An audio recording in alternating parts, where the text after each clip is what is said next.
What's up, everybody? Andrew Cooper here, and this is Coop's Fantasy Football Fiasco. And today, very special day. Very special day because we're talking about my number one favorite position, the position that gives us a huge advantage every time we draft in any format because nobody else cares. Nobody else cares the way that we care about the tight end position. So we're just going to keep crushing it. Here's what we're going to do. Next few episodes, I'm going to go through FFPC, ADP, and look at each position. Today, we're doing tight end, and I'm doing this one by myself because I typically do the tight end stuff by myself. When we do running back and wide receiver, we're going to bring in some guests, right? Heath Cummings going to come on in a couple weeks. It's going to be a good time. But today we hit on tight end. And what we're going to look at today is tight end premium best ball formats. So that goes for FFPC. They have some monster contests over there. If you want to get involved, use promo code Coop. They'll give you 25 bucks when you deposit 35 or more. And equally important, if not more so, the FCE eliminators, the fantasy care eliminators that are going on right now for charity are tight end premium, right? I have one open, or you can go over there and play with any of your favorite analysts. There's a ton of people in there, Rich Rebar, Dave Kluge, Howard Bender has a couple going on. So go check that out. But yeah, today what we're doing is we're going to go through kind of round by round. And what I've done is you can't really go round by round at tight end because with other positions, right, like quarterback and even not necessarily quarterback, but running back and wide receiver, there's running backs and wide receivers taken every single round, right? So you can go round by round. With tight end and quarterback, you don't have guys necessarily taken every single round. So what I did is I grouped them into similar groups, right? Like if a couple guys are going first two rounds, that's one group. If there's a few guys that all are clumped together in the sixth and seventh round, that's another group. And what we're going to do is go through and hit on every single one of those players, right? Now, for best ball and those that haven't played, just a real quick idea of how it works is you draft your team and you go deep in these drafts, right? For FFPC, we're talking 20 plus rounds for a lot of these ones because you have no waivers, you have no trades, and you don't set your lineups. An algorithm goes in and puts your best players in there, hence the best ball format, right? Ani Coop's going to play this year with us. Shout out Ani Coop hanging out in the chat. Shout out to everybody hanging out with us today or listening at home or watching later. But yeah, so that's the idea of best ball. And what that does is it allows us to draft many teams, right? We want to draft all the time. That's the best part about fantasy football. The problem is if you draft a million regular teams, then you have to set a million lineups every week and look at trades and do waivers and do all that. It's too much. I've done a million regular leagues. It's way too much. Best ball is the cure for that. That lets us draft all year long. It lets us get plugged in on what the ADP is like for our real leagues, right? And it allows us to get a bunch of different shots at winning some of these big prizes. FFPC has tournaments where you can win 25, 50,000, $100,000 prizes. So that's the deal with best ball. And in our regular leagues with our friends at home, when we look at tight end, there's a bunch of guys that we take off our board completely, right? And that's kind of how you have to play. You have in your real league when you're drafting one really important team, say it's your hometown league, or say it's a $1,000 entry on FFPC, they go up to $10,000. In those leagues, you want to take a bunch of guys off the board completely, and you want to have your pure targets that you really like and just focus on those guys. Best ball is a little different. With these best ball contests, we're doing a bunch of them. We're kind of building a portfolio. So you don't necessarily take that many guys off the board, though we do have a few guys that are completely off the board. Looking at you, Cole Komet, but we'll get to that. There's and what you want to do is you want to accumulate value and get as many of your targets along the way as you can and build a portfolio of the guys you like to give yourself the best shot at winning some of these monster prizes, right? So enough talking about that type of strategy, enough talking about let's get into the actual tight ends themselves, right? So this is based on most recent FFPC tight end premium ADP. That's what we're looking at here. And I got a little bit of a chart here. Hopefully you guys can see that. Just kind of pulling up the groups of tight ends, right? So as you can see here, the first group goes in the first and second round of this type of format, right? Towards the swing, you will see Sam LaPorta go, and then Travis Kelce and Trey McBride go in the second round, right? This is, of course, as tight end premium, it's not only full PPR, but every player gets 1 point for receptions. Tight ends get an extra half point. That's why you see these guys going a lot earlier in this format than you would see on some of the other sites that are regular full PPR or half PPR. So for me, and as much as we last year all summer talked about how much we love Sam LaPorta and we love him for dynasty and we love him for redraft and we still love him, we think he's a great player. For me, I'm not going to select Sam LaPorta with my first round pick. I'm simply not going to do it because they have another target hog player on the team in Amon-Ra St. Brown. They have backs that catch the football. They have an ascending Jamison Williams. And I just don't foresee Sam LaPorta being the kind of guy that gets like 140, 150 targets. Maybe he will be, and I hope he does for our dynasty leagues where we have a lot of this guy. But I'm not going to spend a first round pick on that in my FFPC leagues. I'm not doing it for two reasons. One, because I don't know for sure that Sam LaPorta is going to have more targets than Travis Kelce or be better than Trey McBride. And two is that we believe that we can accumulate value at this position later on. Right? There's sleepers, there's better players. I'm taking wide receivers and running backs in the first round. That's just the way I play. So for me, I'm not taking Sam LaPorta in the first round at 12. If he falls to the second round, then we'll take him. And keep in mind, people, that even if you do take one of these players, because there's no waivers, because there's no trades, you're going to need to have two or three tight ends on your roster at least. Four is okay, but that's kind of stretching it. It's going to end up being two or three in most cases. That's the ideal build based on the success rates we see for this format. So for me, I'm not necessarily taking Sam LaPorta. I will take Travis Kelce or Trey McBride if they slide. But to be honest, I'm not really taking them much in the second round either. I think that even though the ADP dictates that this is group one, and there's a different group two, I don't see a huge difference between any of these guys in this group and any of the guys in the next group. I think the guys in the next group are honestly just as safe for the most part. They have just as high of an upside for the most part. So, my personal opinion is that you don't need to go out of your way to draft this group of guys, even though we like them all. I love Trey McBride. Trey McBride made us a lot of money last year, but and this is the best format for him because it's tight end premium and he is a target hog. But that team also just added Marvin Harrison Jr. with the fourth overall pick. So Marvin Harrison Jr. is probably going to lead that team in targets.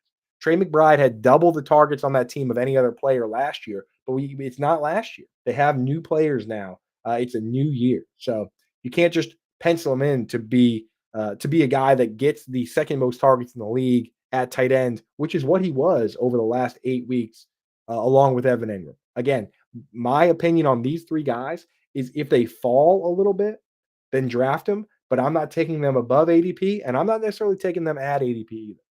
This next group of guys, which is the group I was alluding to, and again, sorry for the crude graphics. It's not my specialty. My specialty is tight end. So with this next group here, I see no major difference in upside between these three players and the three players that are going ahead of them with Sam LaPorta, Travis Kelce, and Trey McBride. For instance, I personally believe that Mark Andrews could easily be the number one tight end this year in fantasy football. He has a top 5 tight end season all time on his resume. And what did this team exactly do this offseason? It's still Lamar Jackson, it's still Mark Andrews, it's still Zay Flowers. They extended Rashad Bateman, right? And they let guys leave. Odell Beckham Jr. is now with the Dolphins, right? Like, uh, they brought back Nelson Aguilar. That's not really a threat to targets. I don't see what the problem with Mark Andrews is. The reality is Mark Andrews got hurt last year, and people overreact to that. They look at they spend too much time looking at the final standings and what happened at the end of the stretch there, and they don't worry as much about this year, right? If Mark Andrews didn't get hurt, he would probably still be going as the first or second or third tight end off the board. There's an argument to be made that Mark Andrews should be the number one tight end off the board.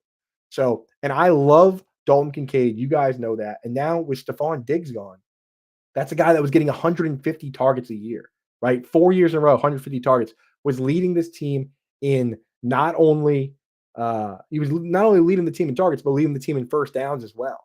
And I know they drafted Keon Coleman, but Keon Coleman's not going to step in and get 150 targets. And even if he does, there's room for Dalton Kincaid to be a top 2 target on the team. So for me, I have no problem taking any one of these players. Kyle Pitts as well, right? Kyle Pitts, the trajectory for him is so simple and so easy in your dynasty leagues and in your redraft leagues that it boggles my mind because we just saw this happen. And I just faced a ton of pushback on this exact thing with another player where we knew Evan Engram was good. We knew Evan Engram could catch. We knew Evan Engram was faster than every other tight end, right? But his quarterback was terrible. Daniel Jones is not a good passer. For fantasy football, sure, he can run for 600, 700 yards when he's healthy. That's fine. But this dude has one time as a rookie threw more than 15 touchdowns in the season. Last year, he did play 6 games and he was on pace to throw like 6 or 7 touchdown passes. He only had one game last year where he threw a touchdown pass. In 5 of the 6 games he played, he did not throw a touchdown pass. So I'm sorry, Giants fans. I don't think Daniel Jones is the guy. And we watched Evan Engram as a rookie be a top 5 tight end with Eli Manning. And then he was not good with Daniel Jones because nobody was. And then he goes to play with Trevor Lawrence, and he's a top 5 tight end in back-to-back seasons. And last year, he leads every tight end in receptions. In fact, he's top 5 in receptions among all players, even though I was told that this player could not catch the football. Why do I talk about Evan Engram in that capacity? Because Kyle Pitts is the same guy. He's in the same spot. This guy's faster than everybody else. He's stronger than everybody else. He's bigger than everybody else. And he had 1,000 yards as a rookie. The only tight end ever at 21 years old to have 1,000 yards is Kyle Pitts with the ghost of Matt Ryan. And then he plays with some terrible, terrible quarterbacks in Desmond Ritter. He is dealing with a knee injury. Last year, he still got 90 targets, even though they were terrible targets, which is top 12 for tight ends. And it's same number of targets as George Kittle, but they were bad targets. Now he gets to play with Kirk Cousins, right? Conditions have changed. Kyle Pitts has just as much upside as any of these other players. So for me, what I'm doing is I'm not taking LaPorta, Kelce, and McBride where I have to pay up for them. I'm looking at this group and I'm saying whoever falls to me in round 3 or 4, if I get a good price on them, I'll take them. And I don't need to go crazy reaching on one specific guy because I like all of them. I like Kincaid, I like Andrews, I like Pitts. So it's the easiest way to deal with these top tight ends. We know we can generate value later. We don't need to reach on these top guys. We can hopefully generate value by getting one of them the third or fourth. That's the easiest way to deal with it. It's the easiest way to use it in FFPC. It's the easiest way to deal with it in your FCE eliminator leagues, right? Let everybody else do the reaching. You just collect value. That's the move. And the more you do that, and the more leagues you enter, the more value you're going to accumulate and the better chance you're going to give yourself of winning these huge prizes. That's the move. It's always been the move. And this year, it's never been easier. And the thing is, you don't need to even get any of these guys because we're going to draft 2 or 3 tight ends, and there's a ton of crazy value on this board. So, in this next group, my opinion is this, right? George Kittle is a good best ball tight end for 2 reasons. Because he runs a 4.5 40 and he's the only tight end that has there's only 2 tight ends that have double digit 40+ yard plays. It's him and Travis Kelce, and he's the only one that has multiple 70+ yard plays. This guy can break off big chunk plays. That's why on only like 60 something catches last year, he had over 1,000 yards, right? The thing is, this particular format, the tight end premium or even just regular full PPR, is not the best format for George Kittle. The best format for him is half PPR, right? Which is there's a few other sites that do that we talk about on Wednesdays, but we don't talk about on this show because this is an FFPC show, which is a full-on tight end premium, super tight end fan show. And as you can see at the bottom of the screen, use promo code Coop. They'll give you $25 when you deposit 35 or more as a first-time depositor, and you can get in and take advantage of this tight end premium. The last guy from this quote-unquote elite group, which I consider the first 3 groups that I'm taking, is Evan Engram. If I get a good price on Evan Engram, I'll take him. I don't understand why he goes off the board at tight end 7 in round 4 in a format where you are rewarded for having more receptions than everyone else when he did have 19 more receptions than every other tight end. He was top 5 among all players in receptions. He led all receptions in screens, which are automatic points in this format. If you catch a screen and get tackled 5 yards behind the line of scrimmage, that's a point in this format, right? So Evan Engram is locked in. He's a great pick at his ADP, and he's the kind of the last guy of these elite guys I'm taking. I will take Kittle if he slides, but I'm not really taking him at that ADP. It's as simple as that for this group. After that, with these next couple groups, I'm kind of hands off. And you guys might be like, Coop, what the heck? You were just talking about how good Brock Bowers is and how he's amazing in Dynasty and how you want to get him in all your Dynasty leagues. Well, that's a different format, right? Brock Bowers is a generational player. He's a super mega star. We think that he's going to develop into a tremendous player. Had he landed in a spot where there were more targets, then we would have been very, very, very, very excited for a format like this. But instead, he landed on a team where Gardner Minshew is the quarterback, and Devontae Adams is going to get 150 targets, probably minimum, and Jacoby Myers is probably going to get a, at least as many targets as Brock Bowers. Maybe Brock Bowers can be a top 2 target on the team because he's just that good, which is why we do want to draft him in a couple leagues. But I'm not going crazy getting him. If he went to a team like the Chargers where they got rid of everybody. They got rid of Keenan Allen and Mike Williams and Austin Eckler and Gerald Everett. If he went to that team, we would be drafting Brock Bowers in the groups ahead, and he would be going there too with Justin Herbert and that setup. But because he ended up with, in the situation he did, where they're going to have an inline tight end in Michael Mayer, and Bowers might not even be a full-time player right from the rip, right? He might be rotating with the slot guys and with Mayer because he's not really an inline tight end. We don't know for sure. And the same goes for these other guys, right? David Njoku, we love the athleticism, but there's concern now with Jerry Jeudy there, right? There's concern that Deshaun Watson is never going to be the player that he was this entire time. And there's concern that Jerry Jeudy is now the second target behind Amari Cooper. Last year, David Njoku was the second target. The other concern for David Njoku is that the guy that was drawing up the plays was Alex Van Pelt, right? And we know Kevin Stefanski is still going to have big input in the offense and all that. But last year, David Njoku got 20 tight end screens, which is second to only Evan Engram. And anytime you see that coordinator leave and things like that shift a little bit, you have to worry that it's not going to be exactly what it was last year. So, and I guess on top of all of that, when you break down David Njoku's targets per game, right? He was getting more targets with the backup quarterbacks than he was getting with Deshaun Watson. Deshaun Watson was throwing him like a little less than 5 targets a game per game, right around 5 actually. And the backups were throwing over 7 targets a game, David Njoku. So there's a lot of arguments that kind of go against Njoku. Now, if you don't like Jerry Jeudy and you think I think Deshaun Watson's a good player, and I think he's going to get back to being a great guy. Not a great guy off the field, maybe, but a great player on the field potentially. If you don't like Jerry Jeudy and you think that happens, then be in on David Njoku. I don't mind him if I get him at a value, but I'm not going crazy to get him. And Jake Ferguson as well, I will take as a value. I see Jack in the chat. He says, I know you're not a huge Ferguson fan, but who else is the number 2 pass catcher in Dallas? Tremendous point, Jack. To be honest, the reason I'm not a big Jake Ferguson fan is he's not super athletic and he doesn't really create for himself, right? So you got these guys like George Kittle and Kyle Pitts and Evan Engram. They run like 4.5 40s and they're good versus man to man and they can take a ball and take it to the house. That's not Jake Ferguson. He's a little slower.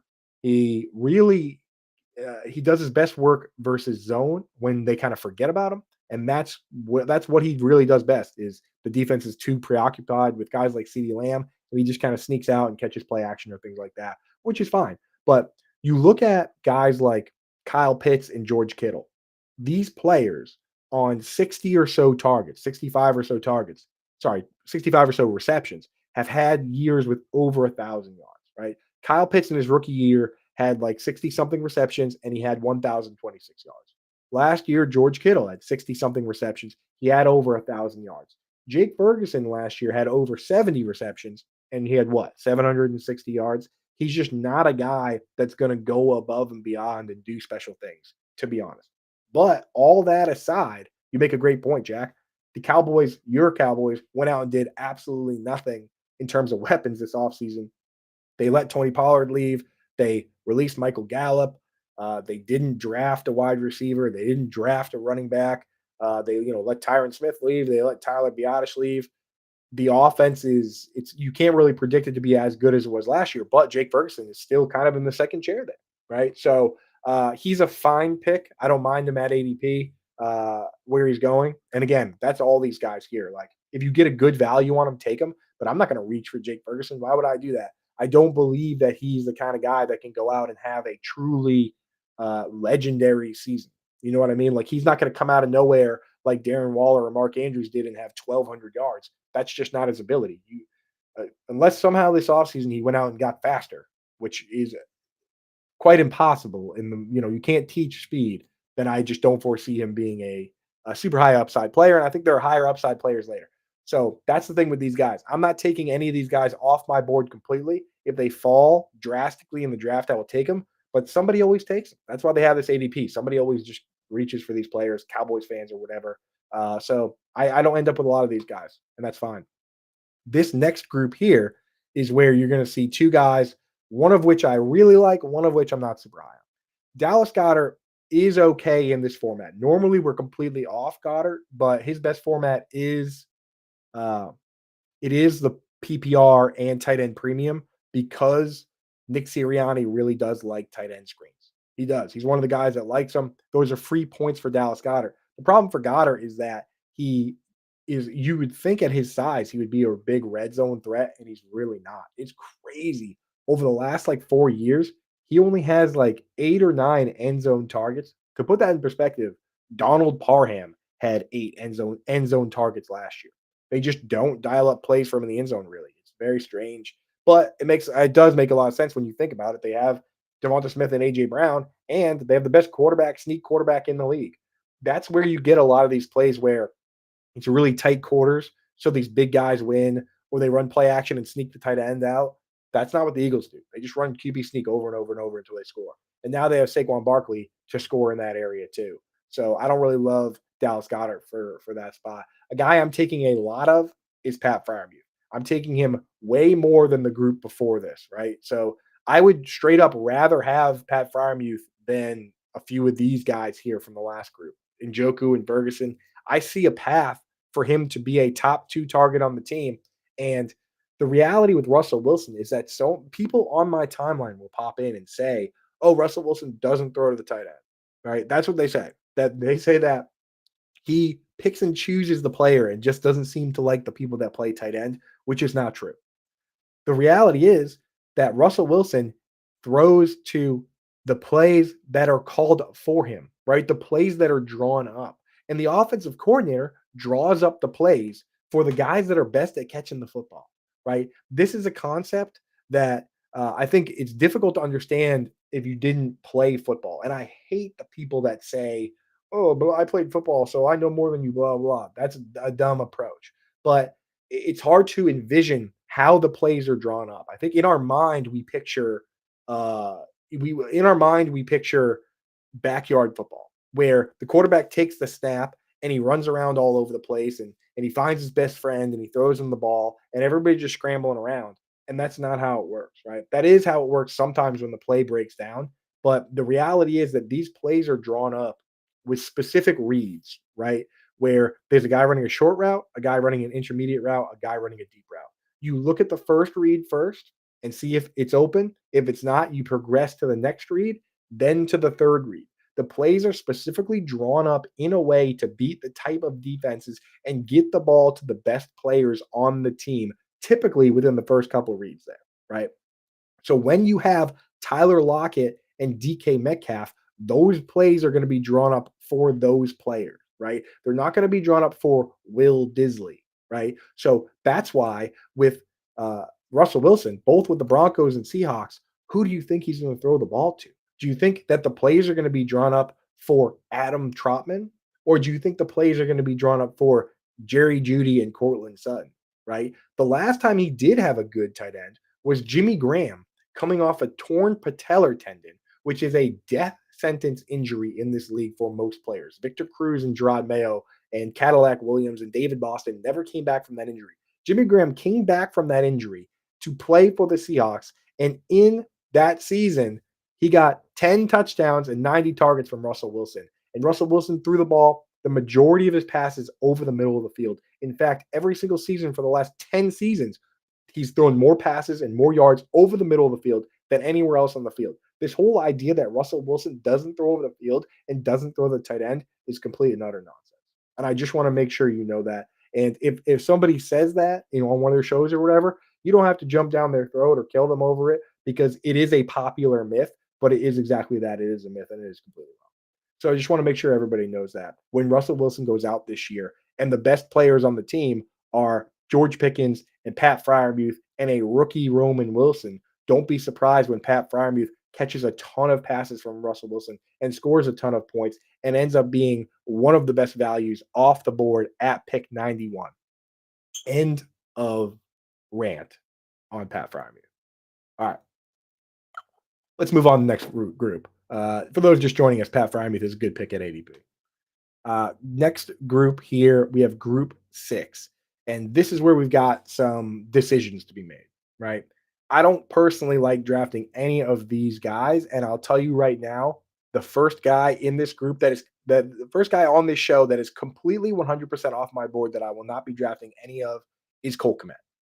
I'm not drafting Cole Kmet under any circumstances. And here's why, right? We want guys that can be top 2 targets on the team. When you go through and make the projections for this team, who do you believe will be the number 1 target on the team? Chat, let me know what you think. I think that it's going to be either DJ Moore or Keenan Allen. And one of those 2 guys will be the top target on the team, but they will probably be the top 2 players on the team in targets. One or the other, DJ Moore or Keenan Allen. After that, you have to ask yourself, who's going to get more targets? Is it going to be the tight end Cole Kmet, or is it going to be the 9th overall pick super mega star Rome Odunze, who they also just drafted? It's probably going to be Rome Odunze. But even if it's not, Cole Kmet is essentially drawing dead, battling to be the 3rd target on the team. Now, here's the other kicker. This is why, even if that were the case, right? If that were just the end of it right there, I would even consider drafting Cole Kmet in some circumstances. But here's the real kicker. The real kicker for Cole Kmet is that the offensive coordinator, Shane Waldron, was the tight end coach for the Rams when they drafted Gerald Everett. He brought Gerald Everett with him when he went to Seattle. And on both teams, they used a rotation of tight ends where they used a primary blocking tight end, inline blocking tight end, and they used a pass catching tight end. And every step of the way, Gerald Everett was a pass catching tight end. And then he went to the Chargers, where he was a pass catching tight end. And now that Shane Waldron is the coach for the Bears, he has brought Gerald Everett to the team as a coordinator that rotates tight ends. So when you look at Cole Kmet and Gerald Everett, you have to ask yourself, which of these players is better at blocking? And the answer will never, ever, ever be Gerald Everett. So what happens in that instance is Cole Kmet gets forced in line and Everett ends up being the guy to play the slot. And those that are saying that Cole Kmet will be the starter and Gerald Everett won't play at all, that is not true. They gave Gerald Everett $12 million. He talked to Shane Waldron about coming to the team. What do you think Shane Waldron said to Gerald Everett? I'm being honest. The people that are drafting Cole Kmet, I want to know. This is a question I'm posing to the entire Cole Kmet fandom community. People that think that Cole Kmet is still going to be good in fantasy football this year. What do you think Shane Waldron said to Gerald Everett when he convinced him to come to the team and they gave him $12 million? That he's just going to be the backup for Cole Kmet and he's not going to play at all? Do you think that he told Gerald Everett that Gerald Everett is going to be the blocking tight end so that Cole Kmet can run a bunch of routes? Do you think that he told Gerald Everett, hey, you're just going to not play and we're going to throw the ball to our 3 megastar wide receivers and Cole Kmet's going to play every snap? Not a chance.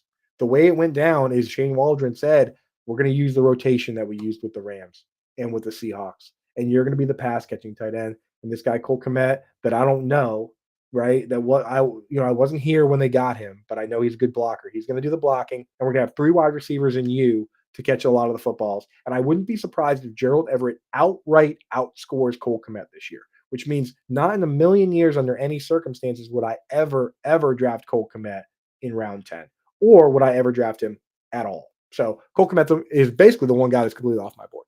Now with Dalton Schultz, you run into a similar problem in terms of target pecking order. Let's play that game again.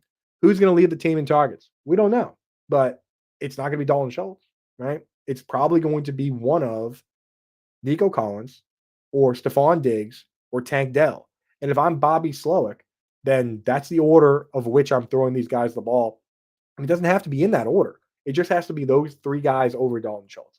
because Dalton Schultz is just okay. He's like a Austin Hooper type guy, that a Jake Ferguson type guy that when he gets a bunch of targets, he's fine for fantasy. But why would you force feed this guy a ton of targets? Last year, when just Nico Collins and Tank Dell were healthy, he was getting 4 targets a game. And when one of them got hurt, which was a bunch of games, especially down the stretch when Tank Dell was completely out after he had the high ankle sprain, broken leg situation, that's when Dalton Schultz is getting 7 targets a game. But not only are those guys going to be back, but they added Stephon Diggs. So no Dalton Schultz for me, to be honest. And TJ Hawkinson, you're going to run into a couple problems with him here. Number one is that they have Justin Jefferson, they have Jordan Addison. Number two is that they're probably going to have a rookie quarterback. And number three is that TJ Hawkinson's coming off a torn ACL. So right now, right, or coming up on May 12th or whatever, I think next week is a lot when a lot of teams do their mini camps and stuff. You're going to have JJ McCarthy working out with Justin Jefferson and working out with Jordan Addison, and those guys are all going to get on the same page. And TJ Hawkinson is going to be standing on the sideline with crutches, just kind of watching and hoping that when he does come back, and we don't know when that's going to be, that he can also get on the same page with Sam Darnold or JJ McCarthy. So I have real concerns that TJ Hawkinson, I mean, I already think he's going to be the third target on the team, but I have real concerns that he's going to come back healthy and that he's going to be the guy he was last year, and that he's going to have a quarterback that can deliver the football. So all three of these guys for me, pass, right? And that's the beauty is if we can get one guy from the first range, then we pass on this whole group and we'll target some guys later on, right? Pat Fryermuth, a good one. You could have two right now, one of the early guys, Pat Fryermuth, and then you take one more down the stretch. Or if you get like Travis Kelce, you really just need one other tight end, to be honest. In tight end premium, though, I usually like taking three. So with this group here, I like Luke Musgrave in Dynasty. I like Luke Musgrave better than Tucker Kraft. He goes higher than Tucker Kraft for a reason. But again, this team is so crowded, right? And if they're going to rotate Luke Musgrave and Tucker Kraft, and they're going to rotate Christian Watson and Dontavian Wicks and Jaden Reed and Romeo Dubs, it's going to be thin. It's going to be inconsistent. So I'm not really drafting a ton of Luke Musgrave. K. Dot, and I actually don't mind because at least we know that Mike Evans is a dog and Chris Godwin's a dog, but he can be the third target on this team. And in the playoffs last year, he was getting like 7 targets a game. So he's okay for me. I'm only taking him if he slides at ADP. Hunter Henry, I will draft ahead of ADP, and I will draft ahead of all these guys. Hunter Henry, his floor isn't tremendous because we don't know what the new offense is going to necessarily be. But I talked about it earlier with David Njoku that this is Alex Van Pelt's offense. He's coming over from the Cleveland Browns to install an offense that is similar to what they ran. In fact, the fact that they went to the playoffs with all these backup quarterbacks, Joe Flacco and whoever else, is why he got this job, right? Besides the fact that he supposedly is great at developing quarterbacks and they just drafted Drake May, right? So what we're looking for in terms of upside is we want guys that have some sort of path to upside, right? They can be a top 2 target on the team or lead the team in targets, right? Hunter Henry isn't a lock to lead this team in targets. They have Demario Douglas and Kendrick Bourne, and they drafted a couple rookies this year, right? But are those guys really super threatening? Like, it's not like we're talking about Devontae Adams here or Garrett Wilson or somebody. We're talking about Kendrick Bourne. We're talking about KJ Osborne. So there's a real distinct possibility that this guy is a top 2 target on the team. David Njoku was a top 2 target on the team in Alex Van Pelt's offense last year. Why was that? Well, we talked about the screens earlier. For those just joining us, Alex Van Pelt's offense last year had the second most screens of any team in the league, 20 to David Njoku himself, right? The Patriots last year, this offense with Mike Gesicki and Hunter Henry, they called 0 tight end screens. Not a single one. Not a single tight end screen. I don't know how that is even possible. They just wasn't part of the playbook. So this year, that's an added element for Hunter Henry. He's going to get 5, 6, 7, 8, 9, 10 tight end screens. David Njoku last year got 20. So maybe he gets more than 10, right? Those are free receptions. And as Toronto Dave points out, Hunter Henry already has an ability to get in the henhouse. This dude does score touchdowns. He is good versus man-to-man. That's always been part of his game, that he can beat you in man-to-man situations. That's something that Jake Ferguson and some of these other guys aren't tremendous at. He is actually good at that. That's why he still scores touchdowns regardless of Mac Jones or Bailey Zappi or whoever, is that he knows how to get open in those short areas. So that's been part of his game already, and it's great for us in best ball because we get all those touchdowns and none of the bad beats. Now take a guy that is already getting touchdowns, you can already win versus man to man, and now throw in a couple screens. Now this guy could get to the 90 or so targets that we need to have big time upside. So I'm getting a lot of Hunter Henry out there. There's no more free agents out there. It's Jalen Polk and Javon Baker and Demario Douglas and Kendrick Bourne and the rest of this island of misfit toys. So Hunter Henry could be a guy this year. He could be a guy. So this could be the year that Hunter Henry is finally what we were hoping he would be going to be. So Hunter Henry is the guy I'm taking ahead of ADP. The rest of those guys, Luke Musgrave, Kate Otten, if they really slide, I'll take them, but I'm not really super. This next group here, Ben Sennett is a rookie, and he's with Washington. Jawan Johnson is with the Saints. Now we got to start. I probably should have put it on the screen, but people might not even know where some of these guys are. Isaiah Likely is the backup tight end for the Ravens. Tyler Conklin's with the Jets. This is where it starts to confuse me a little bit. I like Isaiah Likely. I like him in Dynasty. I will start him in a redraft league if Mark Andrews gets hurt. I've told people that. We did it last year. It worked out really well. I don't understand what people think is going to happen this year with Isaiah Likely, that they're taking him as like tight end 14 or 15 or whatever it is. Like, do they think they're going to use two tight ends and Isaiah Likely is going to get more targets than Zay Flowers or even Rashad Bateman? Definitely not more than Mark Andrews. Like, Mark Andrews is the guy. Do people think Mark Andrews is going to get traded?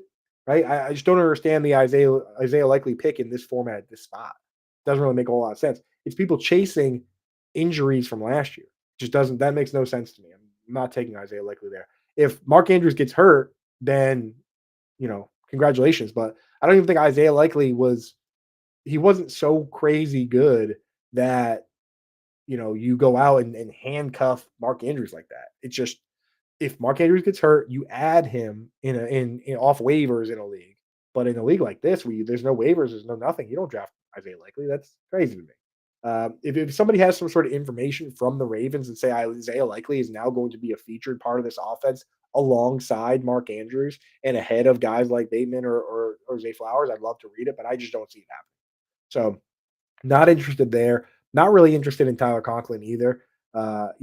Aaron Rodgers slows the game down and he keys in on his guys, which are going to be Garrett Wilson and Brees Hall. And now they have Mike Williams and Alan Lazard still there. And Tyler Conklin's really not that good. So I'm just really not super interested in having Tyler Conklin. Ben Sennett, I get the idea, right? A rookie tight end. Maybe he'll beat out Zach Ertz and Cole Turner and he'll start. And maybe he'll get more targets than Jawan Johnson. He's not going to get more than Terry McLaurin. And maybe the rookie QB Jaden Daniels really likes him. But the reality is, like, that's a lot of maybes. I just said maybe like how many times? 10 times, right? Like, that's so many maybes for a guy that's being drafted, in my opinion, higher than he should. And what's going on is last year was such a good deep tight end class with Sam LaPorta and Dalton Kincaid and Luke Musgrave and Michael Mayer and all these guys that we're in our minds thinking, oh, yeah, well, there's going to be a bunch of good tight ends, which is almost never the case. Usually there's one, maybe two. A lot of times there's none, right? So I think it's Brock Bowers, and there's a real possibility that no other tight end is at all particularly amazing, especially in redrafts. So I'm not really drafting Ben Sennett either. Jawan Johnson is a guy that I am drafting because Jawan Johnson dodged a million bullets like the Matrix, Neo style. Jawan Johnson, they could have drafted a two-way tight end. There were a bunch of them available. They didn't draft a tight end at all.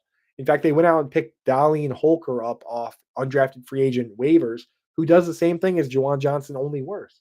They basically said, we like what Jawan Johnson does. Let's just get somebody that does something similar, and we'll use him if Jawan gets hurt, right? They could also have went out and got a wide receiver. They lost Michael Thomas. For everyone that says, oh, Michael Thomas, blah, blah, blah. Like, Michael Thomas still got like 70 targets last year in 10 games or whatever it was. Like, Michael Thomas is on pace for over 100 targets.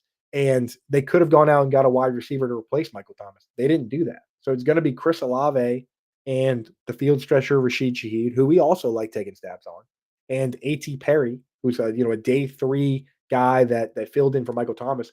Juwan Johnson has a pretty clear path to potential upside here. And Derek Carr, at one point was absolutely chucking the ball at Darren Waller. who is a converted wide receiver that became a tight end, and Juwan Johnson is a converted wide receiver who became a tight end. So for me, of this group, it's Juwan Johnson with a bullet well ahead of the rest of these guys. So pretty easy one in my opinion. If this is what the board looks like, I'm taking Juwan Johnson at ADP, and I'm honestly probably not taking any of these other guys. I might take Ben Simmons if he falls, but not taking Likely or Conklin. Nope, not going to do that. This group here, Chigakonkwo, he has some.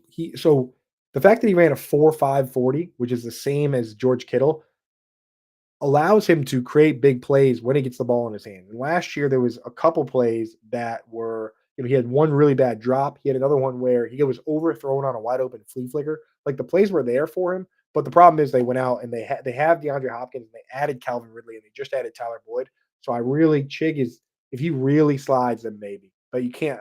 Even though I like his athleticism, and that's the kind of guy that I'll take stabs on if there's other wide receivers on the team, you can't really go there with all the moves they made. In Dynasty, I like stashing the guy. He's the only other tight end besides George Kittle over the last 5 years, or actually 7 years, to have 3 plays of 40 plus yards. He has explosive ability, right? He's even taking carries and taking them deep. Same with John Smith. John Smith is actually not a bad best ball pick because of the way that offense operates, right? They use a fullback in Alec Ingold, which takes the wide receiver 3 off the field. So Odell Beckham Jr. probably not going to be a full-time player. And because of that, you've got the 2 wide receivers, Jalen Waddle and Tyreek Hill, and then you have a fullback, that plays a ton of snaps. That's why George Kittle can do what he does, because Kyle Juszczyk plays a million snaps and he never gets the ball, right? It takes Juwan Jennings off the field and makes him a priority target. So Jonathan Smith could be all right. I'm not drafting him at or above ADP. None of these guys I'm drafting at or above ADP. And the Tucker Craft pick here is another one that I'm just not doing. I don't understand it. There are people that believe that Tucker Craft last year did enough once Luke Musgrave got hurt that now he should be the starting tight end, right? So before we even get to that, before we even crown him the starting tight end, Luke Musgrave beat out Tucker Craft for that job last year. 100%. They like Luke Musgrave. He won the job. Over the first 8 games, Tucker Craft got 2 targets. 2. First 8 games, Tucker Craft gets 2 total targets. Luke Musgrave was the guy, right? And he was getting all that Luke Musgrave was getting all his targets while people, for the most part, were healthy, right?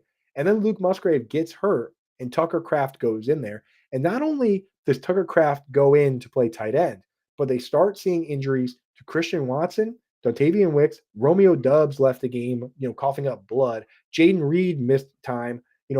All these guys got hurt, and then that's what got Tucker Craft to get what? 6 targets in a couple games, right? He maxed out at 6, whereas Luke Musgrave was getting 7, 8 in a couple of those games, even with guys healthy. Luke Musgrave is a better pass catching tight end than Tucker Craft, and they're going to use both of them. But Tucker Craft is going to end up being the inline tight end, whereas Luke Musgrave is going to do more of the pass catching work, right? Here's the problem on top of that. Let's say hypothetically, Tucker Craft does become the starting tight end and Luke Musgrave gets rotated in, right? Luke Musgrave is not going to go in and be the blocking tight end so Tucker Craft can run routes. When Luke Musgrave goes in, he's going to run the route, right? Let's say even further hypothetically that Luke Musgrave is just not playing at all, that he's the backup. They trade him away, and Tucker Craft is the starting tight end. This team still has Christian Watson and Romeo Dubs and Jaden Reed and Dontavian Wicks and Josh Jacobs and now Marshawn Lloyd. Like that doesn't even make him a top 2 target on the team. The Tucker Craft pick is baffling to me at where he's going. The fact I just no one. The explanation to me is people saying he was good last year, or that they think he's better than Luke Musgrave, and they see Luke Musgrave going earlier, and they think, "Oh, I'll take Tucker Craft." The reality is that both these guys are probably going to rotate, and it's going to really make it difficult for either one of them to be super high upside players unless you have a bunch of injuries to Romeo Dubs and Watson and Reed or somebody gets traded, right?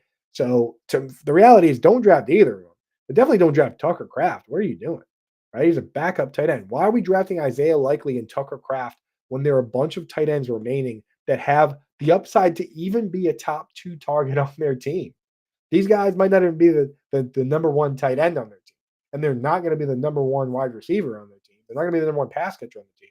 The Tucker Craft, stash him in Dynasty. That's fine. I'm not saying the guy's not good. I think he's a good player. I think he's a good Dynasty stash, but picking him in best ball or picking him to be your starting tight end, you outside of your mind? No, no, no. Okay, next group here, Michael Mayer, also now the inline tight end, blocking tight end for a team. Don't understand that pick. They have Devonta Adams, they have Brock Bowers, they have Jacoby Myers. Don't do it, right? Jatavian Sanders is interesting from the standpoint of he's the best pass catching tight end on the Panthers right from the rip, better than Tommy Tremble, obviously, and all those other guys. And we don't know how the targets are going to be distributed between these guys, but Deontay Johnson's a mega target hog. They traded for him for a reason, and they have Adam Thielen, right? And they drafted Xavier Legette. Could be tough for Jatavian Sanders, right? It could be tough. So I don't know. I mean, like, you can take stabs on these guys if you just to see, like, what if he's just awesome, right? In that case, at this range, I don't mind it. Round 16, I mean, come on, we're talking last round picks, but there's just guys later that I like better. And Jack says, love Fant there. Fant, at least he had the athleticism going for him. But let me ask you, Jack, who do you think gets the most targets on that team, Jack? In the chat. And for those listening at home, pop in the chat every once in a while. It's a lot of fun. But for me, I think that the guy leading that team in targets is probably going to be DK Metcalf, right? And the guy that I think is probably going to be second on the team is Tyler Lockett. And if it's not Tyler Lockett, it's probably going to be Jackson Smith and Jigba.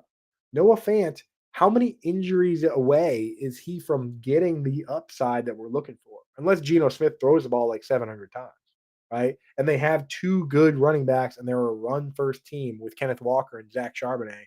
I don't see how he gets there. I don't see how he gets there. And Jack, I get that where you say other tight end option gone, but not so fast, my friend. There are some tight ends left that we like. Zach Ertz is interesting. I will say before we get to the next group, as a kind of dart throw, the problem is, he's battling Ben Sinnott, he's battling Cole Turner. The upside case for Zach Ertz is this. Zach Ertz has already played in this offense. He played for Cliff Kingsbury with the Cardinals.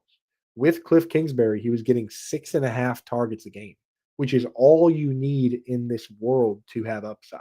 He has a rookie QB, so maybe Cliff Kingsbury says, hey, by the way, we got this old reliable guy, Zach Ertz, here. If you want to throw it to somebody, maybe Jaden Daniels leans on him, right? Jahan Dotson could be a complete bust, in which case it's Terry McLaurin, and then it's pretty open. So that's the case, but the floor isn't great, right? So if you're only drafting one team or a couple teams, don't draft Zach Ertz, right? You only draft Zach Ertz if you're drafting like 20 teams and you want to draft him in one, right? So yeah, there is a case to be made there. Later on, though, there's guys that we like even better, right? And one of them's right here. Greg Dulcich. Let me talk to you guys real quick about Greg Dulcich. Let's think about let me get this out of the way. Greg Dulcich, right? Let's think about what the situation is with this team and what his role might be, right? Last year, in the offseason, Sean Payton came out and he said that Greg Dulcich could be our joker, right? And he mentioned Jimmy Graham specifically. To him, a joker is someone who plays out of position to get an advantage, right? He called Alvin Kamara a joker as a running back that would line up at wide receiver sometimes. And Jimmy Graham is a joker as he's a tight end that would line up at wide receiver sometimes. And he would do the same thing with fullbacks and everything else. A joker is somebody who just plays out of position, gets you an advantage, right? He said Greg Dulcich could be that player, right? And then Greg Dulcich earned the starting tight end job. And in the first 3 drives of the season, he came out and had 2 receptions. And then he hurt his hamstring and he didn't play again, right? Or he came back very briefly in one game and got hurt and left, right? Greg Dulcich earned the starting pass catching tight end job. And all the other tight ends on the team are blocking tight ends. It's like Michael Pruitt and Adam Trotman, and who cares, right? Michael Pruitt got signed by the Steelers, but it's like Adam Trotman and all these dudes, right? And down the stretch last year, Sean Payton brought that role back to some degree with Lucas Kroll. Lucas Kroll, the Warrior King, played for Sean Payton with the Saints. He brought him in, got him up to speed, and over the last 8 games from week 8 on, Lucas Kroll ran more routes than Adam Trotman. Adam Trotman's a blocking tight end. They don't want him to be running routes, doing that stuff. Lucas Kroll played more than him in that capacity in the job that was meant for Greg Dulcich, right? George Patton, the GM, came out this year and he said that they need to improve over the middle, specifically referencing the tight end position. And he said, I know Greg's been hurt, but we have to figure something out there. What did they do this offseason? They did nothing. They did not bring in a tight end to be a pass catching tight end. They didn't draft any tight ends. In fact, they traded away Jerry Judy. So Greg Dulcich has the opportunity this year to play as the pass catching tight end in this offense for Sean Payton, where he's had tremendous success with Jimmy Graham. And he's going up against, Cortland Sutton's going to get his on the outside. But it's like what? Josh Reynolds and Marvin Mims, and they drafted Troy Franklin on day 3. Like, there's opportunity there for Greg Dulcich. Absolutely. The fact that he goes in round 18 in a tight end premium outside the top 200, I'm going to have a lot of Greg Dulcich, right? And if it's hamstring, here's his hamstring, it is what it is. All these guys could get hurt. Dallas Goedert's gotten hurt 5 straight seasons. 5 straight seasons he's missed a game. George Kittle gets hurt all the time, right? You got to take that risk at times. So I'll take Greg Dulcich over all those guys, over Noah Fant, all these other guys, right? Dawson Knox, I don't know why we would take the blocking tight end for the Bills in a best ball format where we're trying to chase upside, not taking him, right? Mike Gesicki, kind of interesting because with the Bengals last year, they liked using Tanner Hudson out of the slot toward down the stretch. Tanner Hudson was getting, he had some games with 4, 5, 6 targets. Mike Gesicki's going to potentially do that for them. And they lost Tyler Boyd. Tyler Boyd went to the Titans. They obviously have Jamar Chase and T. Higgins, which caps his upside. But for the third target on that team, he's going up against a rookie, Jermaine Burton. I do like Eric All, the rookie tight end that they brought in. So Eric All could start as an inline tight end. Brandon Huffman warned us that he could be a blocking tight end. So Gesicki, okay dart throw there. Definitely over Dawson Knox, but I'm taking Greg Dulcich over all these guys. And if you go out and get the Fantasy Alarm best ball cheat sheet now that's available, you'll see where I have Greg Dulcich. He's in the perfect spot where you don't have to draft him super early, but you can get him in every single league if you want to. So if you like the information you've learned here on this show, and we're not quite done yet, go and get the Fantasy Alarm best ball the cheat sheet right now. If you're a Fantasy Alarm member, you can just download it. It's already available. This thing is my baby. I did this whole thing essentially by myself. Obviously, I talked to Impemba and Howard, and I talk to people about football every single day, and I weigh a lot of opinions, but I put this whole thing together. It's all my rankings, top 240 players, not just in a linear format, but also as in tiers, right? And you can download that Excel. And if you have any trouble doing that, DM me on Twitter or on the Discord on Twitter at Coop Fiasco, and I'll help you get a copy of that. And what I do is I pull this thing up and I just highlight guys and use the sheet as a guide and just draft these incredible teams, right? So if you want to support us and you want to win a bunch of money, go to fantasyalarm.com/bestball now and get that best ball cheat sheet. It comes with all, and it's not just tight ends, it's every position, all my sleepers, targets, busts. There's write-ups for all the important players, and all that is in there. Plus, we have articles that teach you how to play all those different things. This is the best way to get an advantage in best ball for FFPC, for your FCE eliminators, for whatever else you want to play. So go get that now. It's fantasyalarm.com/bestball. And it means a lot to me. It means a lot to me because I put in a lot of work and you're supporting the work that we do and the stuff that I do every day. So I really appreciate anyone that goes and checks that out. So thank you guys. Let's wrap this up with just some very last round picks you can make. Again, we're outside the top 200 here, and everybody's got their little last round plays. So you can throw these guys on a team and you're good to go, right? So we haven't seen much of Anthony Richardson, and we've never seen him with Jelani Woods because Jelani Woods got hurt last year. We don't know who the starting pass catching tight end for this team could be.